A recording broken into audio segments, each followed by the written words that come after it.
Hi everyone, welcome back to channel. இன்னைக்கு Indian மார்க்கெட்டை பொறுத்த வரைக்கும் ஒரு செல்லிங் ப்ரெஷரில் தான் இருந்தது. நேற்று ஒரு இண்டெசிசிவ் மூவ் கொடுத்துருந்தாலும் இன்னைக்கு ஒரு செல்லிங் ப்ரெஷரில் இருந்த பார்த்தோம். நிஃப்டி 24,500க்கு கீழே முடிஞ்சிருக்கு. சென்செக்ஸ் சென்செக்ஸை பொறுத்த வரைக்கும் கிட்டத்தட்ட ஒரு 380 பாயிண்ட்ஸ்க்கு கீழே குறைஞ்சு உங்களுக்கு ரொம்ப டவுனில் தான் முடிஞ்சிருக்கு உங்களுக்கு சென்செக்ஸும். ஸோ இதுக்கு மெயின் ரீசன் என்ன அப்படின்னு பார்த்தீங்கன்னா, க்ரூட் ஆயில் ப்ரைஸ் ரைஸ் ஆகிறது, ஃபினான்ஷியல் ஸ்டாக்ஸோட வீக்னஸ், அதுக்கப்புறம் குளோபல் ஜியோபொலிட்டிக்கலோட அன்சர்டனிட்டி தான் உங்களுக்கு இன்னைக்கு மார்க்கெட்டில் கொஞ்சம் ட்ராக் ஆகினதுக்கு காரணம். ஸோ மற்றபடி உங்களுக்கு நம்ம நேற்று பார்த்த ஸ்டாக்ஸில் எம்சிஎக்ஸ் நல்லாவே இன்றைக்கும் பர்ஃபார்ம் பண்ணியிருந்தது. ஆனால் இன்னைக்கு pharma sector, IT sector sector wise கொஞ்சம் சப்போர்ட் கொடுத்துருந்தது. ஸோ க்ளோசிங் எப்போ பார்த்தோன்னா, நிஃப்டி 50 ஒரு நெகட்டிவ் க்ளோஸ் ஆயிருக்கு. சென்செக்ஸும் நெகட்டிவ் க்ளோஸ். நெக்ஸ்ட்டு ருபியும் உங்களுக்கு போன லாஸ்ட் வீக்கில் உங்களுக்கு ₹95.29,000 இருந்தது யூஎஸ் டாலருக்கு. இப்போ $95.44 44 பைசாவாக மாறி இருக்கு உங்களுக்கு யூஎஸ் டாலருக்கு. அதோட விலை ஜாஸ்தியாயிருக்கு. ஸோ இப்போ க்ரூட் ஆயிலை பற்றி பார்த்தோம் அப்படின்னா, இன்னைக்கு முக்கியமான கன்சர்ன் க்ரூட் ஆயில் தான். ஸோ க்ரூட் ஆயில் கிட்டத்தட்ட $89 கிட்ட உங்களுக்கு பிரெண்ட் க்ரூட் ட்ரேட் ஆகிட்டு இருக்கு பார்த்தீங்கன்னா. ஸோ யுஎஸ் ஈரானோட பீஸ் டீலுக்கு இருந்த ஹோப் எல்லாம் கொஞ்சம் கொஞ்சமாக குறைஞ்சிட்டு வர்றது தான் இதுக்கான முக்கிய காரணமாக இருக்கும். ஸோ மேஜர் ஆயில் இம்போர்ட்டர் தான் இந்தியா உலகத்திலேயே மேஜரான ஒரு ஆயில் இம்போர்ட்டர்.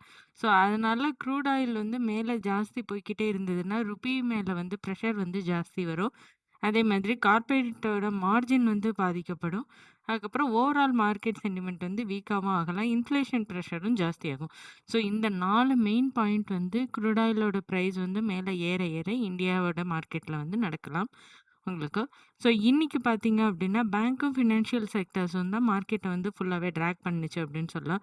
ப்ரைவேட் பேங்க் கிட்டத்தட்ட 0.68%, அதே மாதிரி நிஃப்டி பேங்க் 0.56% உங்களுக்கு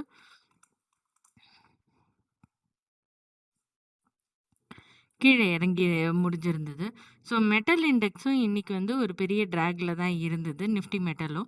ஸோ இன்னைக்கு பாசிட்டிவாக முடிஞ்ச செக்டார்னா உங்களுக்கு ஐடி அண்ட் ஃபார்மா ரெண்டும் தான். ஸோ ஃபார்மா செக்டார் இன்னைக்கு மார்க்கெட் முழுக்க ரெட்லேயே இருந்தாலும் ஃபார்மா செக்டார் ஒரு நல்ல ரெசிலியன்ட் காட்டுனுச்சு உங்களுக்கு. Pharma sector so Nifty pharma கிட்டத்தட்ட 1% கிட்ட ஹையாக இருந்தது இன்னைக்கு. ஸோ நிஃப்டி ஃபார்மாவில் இருக்கிற ஸ்டாக்ஸில் ஜைடஸ் லைஃப் சயின்ஸு. ஸோ இது கிட்டத்தட்ட 6.7% ஹை போயிட்டு உங்களுக்கு 6.4ல் முடிஞ்சிருக்கு. அதுக்கப்புறம் device lab. So device lab உங்களுக்கு கிட்டத்தட்ட 3.36% இன்னைக்கு க்ளோசிங் நடந்திருக்கு. அதுக்கப்புறம் கிளாண்ட் ஃபார்மா. ஸோ கிளாண்ட் ஃபார்மாவும் இன்னைக்கு கிட்டத்தட்ட 9.6% ஜாஸ்தியாயிருக்கு.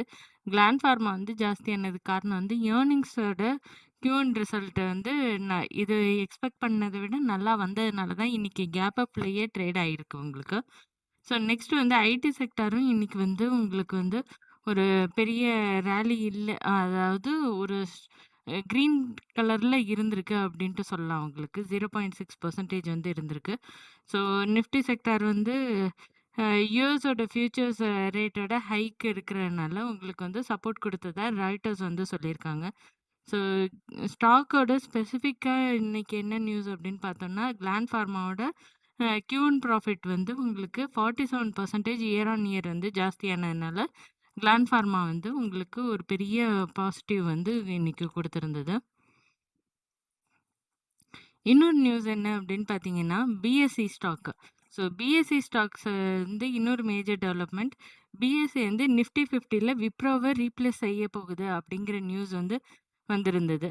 ஸோ விப்ரோவை ரீப்ளேஸ் பண்ணி நிஃப்டி 50ல் பிஎஸ்சி வர்றதுனால இது கொஞ்சம் பாசிட்டிவ் நியூஸாக இருக்கும். So Nuvama estimate potential passive inflow around உங்களுக்கு $695 மில்லியன் கிட்ட இருக்குது. இது பிஎஸ்சி பிஎஸ்சிக்கு வந்து முக்கிய இண்டெக்ஸ் ரிலேட்டட் கேட்டலிஸ்ட்டா இத வந்து நம்ம வந்து பார்க்கலாம். நெக்ஸ்ட் வந்து பிசி ஜுவல்லர்ஸ். ஸோ பிசி ஜுவல்லர்ஸ பொறுத்தவரைக்கும் உங்களுக்கு வந்து அ Q1 ப்ராஃபிட் வந்து 37% இயர் ஆன் இயர் வந்து ஜாஸ்தியாயிருக்கு. ரெவென்யூ வந்து 21% வந்து இன்க்ரீஸ் ஆயிருக்கு. ஸோ நிஃப்டியோட டெக்னிக்கல் வியூ என்ன அப்படின்னு பார்த்தீங்கன்னா என்னோடது.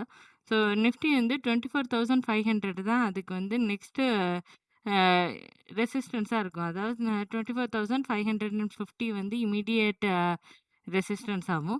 அதுக்கப்புறம் 24,600ங்கிறது வந்து அடுத்த ரெசிஸ்டன்ஸாவும் இருக்கும். இம்மீடியேட் சப்போர்ட் பார்த்தீங்க அப்படின்னா 24,400 அப்படிங்கிறதும், அதுக்கப்புறம் 24,350 அப்படிங்கிறது வந்து நெக்ஸ்ட் சப்போர்ட்டா வந்து இருக்கும் நமக்கு. ஸோ 24,400 ஜோனையும் பிரேக் ஆனா, ஃபர்தர் ப்ராஃபிட் புக்கிங் வர்றதுக்கான சான்சஸ் வந்து ஜாஸ்தி இருக்கு. அதே நேரத்தில வந்து நிஃப்டி வந்து திருப்பியும் 24,600க்கு மேல சஸ்டெயின் ஆனா தான், இந்த வீக்னஸ் வந்து குறைஞ்சு திருப்பியும் பாசிட்டிவ் பையிங்க்கு போறதுக்கான சான்சஸும் இருக்கு. ஸோ இதெல்லாம் மார்க்கெட்டோட காம்ப்ளிமெண்டரி லெவல்ஸ், இன்ட்ராடே சிக்னல்ஸ் கிடையாது இது. இதையும் நீங்க வந்து ஞாபகம் வச்சுக்கணும். இன்னொரு இம்பார்ட்டன்ட்டான பாயிண்ட் வந்து என்ன அப்படின்னு பார்த்தீங்கன்னா, இண்டெக்ஸ் டவுன் ஆனதுனால மார்க்கெட் முழுக்க வீக்குன்னு சொல்ல முடியாது. இன்னைக்கு செஷன்ல வந்து கிளியரா செக்டாரல் ரொட்டேஷன் வந்து நடந்திருக்கிறத காட்டியிருக்கு. அதாவது ஐடி இண்டஸ்ட்ரியும், ஃபார்மா இண்டஸ்ட்ரியும் ஸ்ட்ரென்த்தா இருந்திருக்கு. அதே மாதிரி financials, metals and reality, banks இந்த செக்டார்லாம் உங்களுக்கு வந்து ப்ரெஷர்ல இருக்கு. ஸோ நாளைக்கு வந்து இந்த க்ரூட் ஆயில் பிரைஸ் வந்து என்ன லெவல்ல இருக்கு அப்படிங்கிறத பார்க்கணும் நீங்க. ஸோ இது இன்னும் இன்க்ரீஸ் ஆனுச்சுன்னா, நாளைக்கும் நிஃப்டி வந்து கீழ விழறதுக்கான வாய்ப்பு வந்து இருக்கு. ஸோ இதோட சேர்த்து நம்ம வந்து கோல்டு ப்ரைஸும் நம்ம வந்து பார்ப்போம். ஸோ கோல்டு மினி ஃபியூச்சர்ஸ்ல பார்த்தோம் அப்படின்னா, உங்களுக்கு வந்து கோல்டு வந்து கிட்டத்தட்ட உங்களுக்கு ரெசிஸ்டன்ஸ டச் பண்ணிட்டு திருப்பியும் கீழ இறங்குற மாதிரி இருக்கும். Weekly resistance. ஸோ இத வந்து செக் பண்ணிக்கங்க. ஸோ வீக்லி ரெசிஸ்டன்ஸ் டச் பண்ணிட்டு, இந்த லைன், அதுக்கப்புறம் இங்க, நெக்ஸ்ட் இங்க, இந்த மாதிரி வீக்லி ரெசிஸ்டன்ஸ டச் பண்ணிட்டு கீழ இறங்குற மாதிரி இருக்கு. இன்னைக்கு காலையில போயிட்டு அது வந்து டச் ஆயிடுச்சு. ஸோ இதுக்கப்புறம் நாளைக்கு வந்து கோல்ட் ப்ரைஸ்ல வந்து ஒரு சின்ன டவுன் சைடு சேஞ்சஸ் வர்றதுக்கான வாய்ப்பு இருக்கு. ஸோ இதுக்கு மேல போனா தான், தட் மீன்ஸ் உங்களுக்கு என்ன லெவல் அப்படின்னு பார்த்தீங்கன்னா, ஸோ இந்த 23% ஃபிப்ல போட்டிருக்கேன் பார்த்தீங்களா? இந்த 23 அபோவ் போனா தான் அகைன் இது வந்து பையிங் ப்ரெஷருக்கு மாறுறதுக்கான சான்ஸ் இருக்கு. அப்படி இல்லாட்டினா இது வந்து அகைன் இவ்ளோ தூரம் வர்றதுக்கு 1,43,000 அப்படிங்கிற லெவலுக்கு வந்து வர்றதுக்கான சான்சஸ் இருக்கு. இது வந்து உங்களுக்கு கோல்டுல வந்து 24 கேரட் கோல்டு 10 கிராம்ஸுக்கான விலை இது ஆக்சுவலி.